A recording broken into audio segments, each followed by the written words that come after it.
let's be honest. Confidence is not about being loud, and it's not about being perfect. And it's definitely not about always feeling fearless. True confidence, it's psychological power, and it runs deep. Because here's the truth that nobody tells you.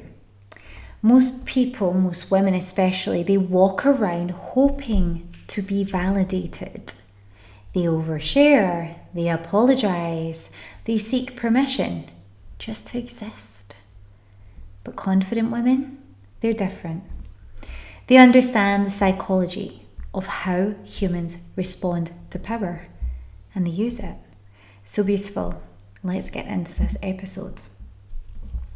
I want you to understand that people actually take cues from you. So if you doubt yourself, they do too. Do you know, not many people seem to understand that humans are wired to scan for certainty. It is a survival coping mechanism that we have. We have to have this because in many years gone by, and even like today, but genuinely when things in life were a bit more tough in terms of survival, humans had to know who was the leader. So when someone speaks, acts, or shows up with that undeniable conviction in themselves that some people just have naturally, and by the way, when I say naturally, they are naturally confident in themselves, but they built that, okay? They have taken steps personally to build this. The brain actually instantly assumes that when a person is like that, they must be right, they must be safe, they must be powerful. And you know what? You can watch this and play out in any single media news outlet right now. There are certain people in power in our world. When I say in power, I'm using, again, inverted commas. Are they really in power? It's a pantomime, right? Have a look at the leaders of the UK, the USA, other countries. Oh, they're very confident in themselves and their abilities. They're very confident in things, and people have to choose a leader.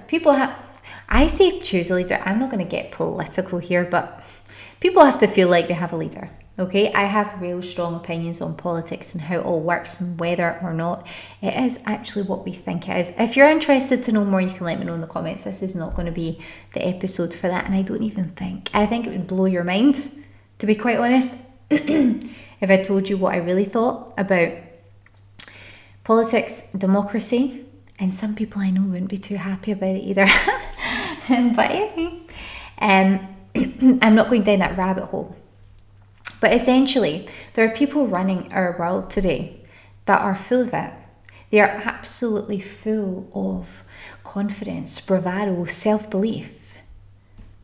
But does that actually have substance? Well, we'll see. Sometimes it does, sometimes it doesn't. But that's how energy works. That's how confident energy works. Confident energy bypasses logic, and it goes straight to the subconscious hierarchy that we all operate in. So if you want to be treated with more respect, then start treating yourself like a woman who expects it, without over-explaining or without shrinking. I was the biggest over-explainer you have ever met, let me tell you. Why? Because I was trained that you have to explain yourself if you don't do things the way everyone expects you to do them. That if you make a different choice from what you're expected or from what you've been told to do, you need to explain yourself. Why did you do that? And you're like, well, this is why. Because you feel like you want to justify yourself and show that actually you're doing the right thing by you. You even may have facts and logic to back it up. But when you're used to doing that, it puts you into an over-explaining mode for your whole life. But you don't owe anybody an explanation for anything you do. You don't need to shrink for anything. You wouldn't believe the amount of people who just accept what other people tell them because they have this attitude or this manner that oh, no, that's wrong. Next thing you know, these people are doubting themselves. But people take cues from you. So if you're somebody who has the personal power and believes in it, they're going to believe in you too. If you doubt yourself, if you're not really sure about why you believe in certain things, and that's a good point as well. You need to believe in yourself and you need to know why you do. People are going to doubt you too. It all comes from within. Now, moving on from that. Confident people don't just rush to fill every gap with an explanation. Because silence is way better, is way greater than justification. When you're somebody who has personal power, who believes in themselves, who is confident, you're comfortable letting others sit in uncertainty. And not in a rude way, but because you're not trying to prove your worth. You already believe in your worth. If you want instant power in any situation, practice saying less. And if you want to know some easy ways that you can implement this, the next time you're disrespected by someone, feel in your heart that energy, that personal power you have. Let it be amplified, let it grow. Let you feel powerful and literally say nothing. Say nothing. Or respond simply if it was, if a response was required from you. Respond simply and end it there. Let your presence speak before your words ever do. That's how you get instant power in any situation. It's the attitude that, even if, believe me, I've been in some highly volatile situations before. If you are in a highly volatile situation and you are being required to justify something, you need to question yourself. Just think in your mind, why am I was, in fact, funnily enough, I was actually telling my daughter this today. She was saying to me about something. She's like, oh, I don't really want to participate in this particular thing on my own. And I'm like, okay, well, don't then. I'm like, you could, because you're an amazing performer and blah, blah, blah, but if you don't want to, just don't do it. And okay, that might go against the grain of what you believe, but my child's a confident young lady. I brought her up to be so. And so I was like, well, don't. And she said, but what if they make me? What if they say I have to? And like, no one can make you do anything you don't want to do. Unless it's tidying your room, of course. Joke. No, I was like, you don't need to do anything you don't want to do. Genuinely. You're a human being. You've got to be sensible and you've got to realise, yeah, some things I do have to do. Sometimes it's really in my benefit to do. But if it's just something that's supposed to be fun and I don't feel like I'll be having fun, if I give it a try and I'm not really into it and I would rather do this instead and it doesn't detract from what else is going on, what else is going on, and if you don't feel like doing it. Here's another example, and I will finish my sentence before I go on. If it doesn't cause any problems for anybody else, and if you're happy to just go with the flow and go along with whatever, but you just don't want to do that, that's no problem. If you're going to have more fun doing the other thing, then the whole point is to have fun. So do that. Don't. And she said, but what am I going to say? And you just say, I don't want to go into the details, but you just say, actually, I'm just going to watch for this one. Thank you. And what if they ask me again? We just say, I'm actually just going to watch for this one. Thank you. Thank you for asking. And she's like, but what if they ask, tell me I have to? Tell them to call your mama. She'll tell you, she'll say the same thing. It's all about having fun. It's the same, like, and I don't want to go through and on, but we need to actually teach our children that.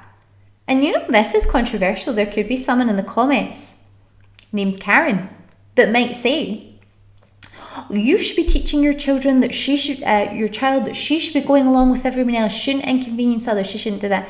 No, she shouldn't inconvenience others, but if she's not inconveniencing anybody, and she doesn't actually want to do something, and she'd rather do something else that doesn't hurt anyone, everyone's happy. Why does she have to?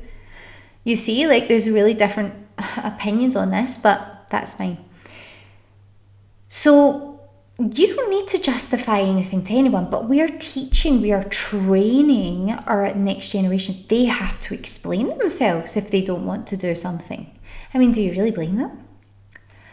My child goes to an incredible school, but you still have to ask to go to the toilet. I mean, what? Like, that's a basic human need.